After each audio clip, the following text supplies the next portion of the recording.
Bom dia, boa tarde, boa noite, onde vocês estiverem, né? Mais um vídeo aqui, né? Sumi, mas voltei, né? Os vídeos estão meio que voltando ao normal, de pouquinho em pouquinho, mas tá indo, né?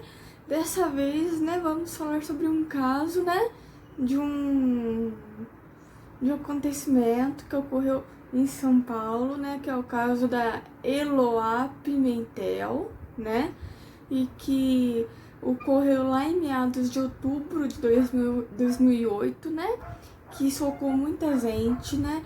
Vale lembrar que esse caso da Eloá Pimentel teve repercussão internacional, fora do Brasil, por exemplo, Portugal, Estados Unidos e em outros países fora do Brasil.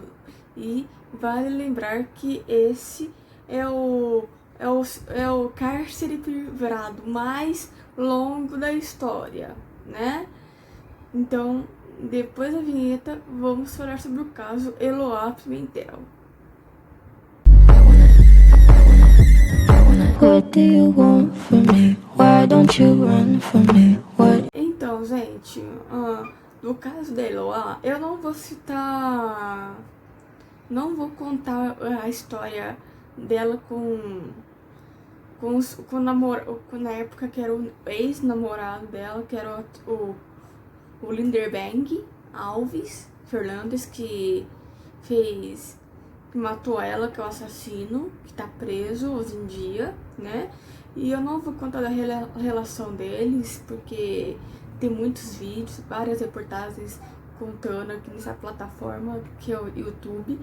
E é claro que tem vídeos resumidos sobre esse caso do relacionamento deles, da Eloá e do Linderbang, que é o caso dos vídeos que eu recomendo vocês assistirem, a caso interessados, virem o vídeo só focado no relacionamento deles e também sobre esse caso. Eu sugiro vocês assistirem os vídeos da Jaqueline Guerreiro, Planeta Bizarro e Barbaridades. Esses 3 canais contam detalhe por detalhe do relacionamento, né? Mas dessa vez, nesse vídeo, né, eu vou só contar só contar o caso. Eu vou só contar o caso do crime que o Linderbang fez, porque, né, o cara tá preso e tá mais fudido que Deus dará, né? Ele praticamente na época do crime, quando os policiais conseguiram arrombar a porta, conseguiram prender ele lá, um dos policiais até chegou a comentar que se eles não, se eles quando ele aparecia na janela do apartamento, se ele aparecia, ficava lá com a arma apontada lá pros repórteres que estavam fazendo o trabalho deles que é cobrir o caso, e também dos policiais. Ele próprio ficava aparecendo lá, a descarada, e eles não atiraram. E é claro que na época a mídia em si, a mídia em si começou a falar assim: coitado do rapaz, tem na faixa etária dos 20, tá? Ele tá fazendo tudo isso por conta que ele terminou o relacionamento, tal coisa. E é claro que muita gente que tava lá do lado de fora dos prédios gritando, chamando ele de Lindomar, um monte de coisa, idolatrando ele, como ele se fosse um super-herói, um Batman, um Superman, um X-Men da vida. Mas não, quando o policial fez a coletiva de imprensa sobre esse caso, o policial falou assim: se a gente entrasse na casa, no apartamento, quer dizer, ou metido bala nele, vocês iam ficar questionando por que a gente meteu bala no queridinho, né? No queridinho, que é o Lindeberg. E que vocês estavam aqui reclamando, né? E é claro que não meteram bala, ficaram mais de 100 horas lá esperando uma boa vontade só por canseira, né, dele mesmo, para ele ficar cansado e desistir dessa cagada que ele fez, né? E é claro que não deu certo, ele tá preso e vai ficar um bom tempo na cadeia, tomara, né? Mas o policial que fez a coletiva de imprensa e respondeu às perguntas dos jornalistas da época falou isso, que se atirasse ou arrombasse ou machucasse ele, a mídia ia ficar perguntando por que vocês fizeram isso com o queridinho da mídia. E vai lembrar que quando o Linderberg tava fazendo as duas meninas, a Nayara e a Eloá de refém, ele deu uma entrevista na Sônia Abrão. Sim, Sônia Abrão. E é claro que na época o programa dela a audiência foi lá pros áreas e teve maior audiência. É claro que quando tava os policiais lá tentando negociar, conversar com ele, largar a mão disso, não conseguia, porque o queridinho tava falando com a Sônia Abrão, né?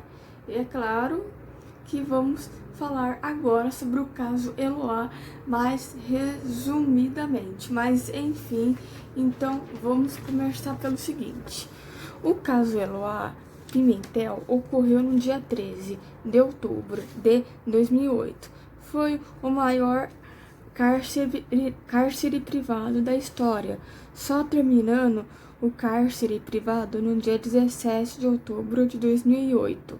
Caso Eloá teve repercussão internacional. No dia 13 de outubro de 2008, Linderberg Fernandes Alves, então na época com 22 anos, invadiu o domicílio de sua ex-namorada, Eloá Cristina Pimentel, de apenas 15 anos, no bairro Jardim Santo André, no município de Santo André, na Grande São Paulo, onde ela e os colegas realizavam trabalhos escolares. Inicialmente, 2 reféns foram liberados, restando no interior do apartamento, em poder do sequestrador, que é o Linderberg, né? A Eloá e a sua amiga Nayara Silvia. Após mais de 100 horas de cárcere privado, os policiais do GAT e da tropa de choque da polícia militar explodiram a porta e entraram em luta corporal com o sequestrador, que é o Linderberg, né, que atirou em direção às reféns, na Nayara e na Eloá. Nayara deixou o apartamento andando normalmente, mas ferida com um tiro no rosto, enquanto Eloá foi carregada nos braços de um policial militar do GAT. Foi levada inicialmente ao centro hospitalar de Santo André, onde morreu horas depois, no mesmo dia, em decorrência dos 2 tiros que levou. E vai lembrar que a Eloá levou 2 tiros, um para da virilha e um na cabeça. E é claro que os médicos fizeram um monte de coisa, fez um monte de cirurgia e não deu certo. Ela morreu por decorrência de morte cerebral por causa do tiro da cabeça. Ela levou uma bala na cabeça, né? O sequestrador foi preso e condenado a 98 anos e 10 meses de prisão. Isso no julgamento. Em junho de 2013, o Tribunal de Justiça de São Paulo reduziu a pena para de 39 anos e 3 meses de prisão para o Linderberg Alves Fernandes. Mas esse aqui foi um caso que chocou muita gente naquela época, em 2008. Na época eu tinha 9 para 10 anos, eu era criança. Então, esse aqui foi mais um vídeo sobre mais um caso de tragédia aqui no Brasil. Então, eu vou finalizar por aqui, né? Mas eu volto. Então, a gente se vê em algum próximo vídeo e até lá.